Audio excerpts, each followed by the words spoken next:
ധനമന്ത്രി കെ.എം. മാണിയുടെ രാജി ആവശ്യപ്പെട്ട് നിയമസഭയ്ക്ക് പുറത്തും പ്രതിപക്ഷത്തിന്റെ പ്രതിഷേധം. മാണി രാജിവെക്കണമെന്നാവശ്യപ്പെട്ട് LDF പ്രവർത്തകർ നിയമസഭയിലേക്ക് മാർച്ച് നടത്തി.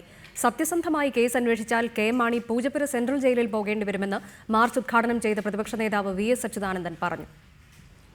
ബാർക്കോഴ കേസിൽ പ്രതി ചേർക്കപ്പെട്ട കെ.എം. മാണിയുടെ രാജി ആവശ്യപ്പെട്ട് നിയമസഭയ്ക്ക് പുറത്തും പ്രതിഷേധം അലയടിച്ചു. LDF പ്രവർത്തകർ നിയമസഭയിലേക്ക് നടത്തിയ മാർച്ച് ഫൈൻ ആർട്സ് കോളേജിന് മുന്നിൽ പോലീസ് തടഞ്ഞു.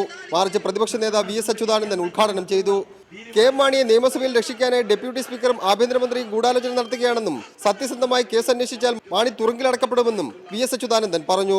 രജിസ്റ്റർ ചെയ്യപ്പെട്ടിട്ടുള്ള കേസ് അടിസ്ഥാനത്തിൽ തെളിവുകളെടുത്താൽ സത്യസന്ധമായ തെളിവുകളുടെ അടിസ്ഥാനത്തിൽ മാണിയുടെ കൈകളിൽ വിലങ്ങ് വീഴുകയും പൂജപ്പുര സെൻട്രൽ ജയിലിലേക്ക് മാണിക്ക് പോകേണ്ടതായിട്ട് വരികയും ചെയ്യുമെന്നതാണ് വാസ്തവം.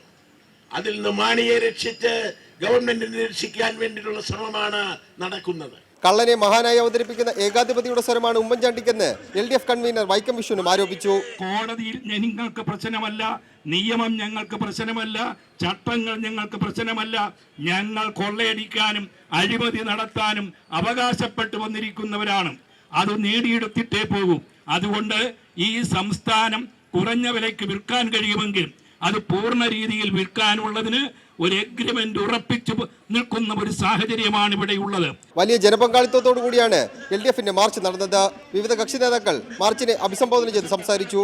റിപ്പോർട്ടർ തിരുവനന്തപുരം.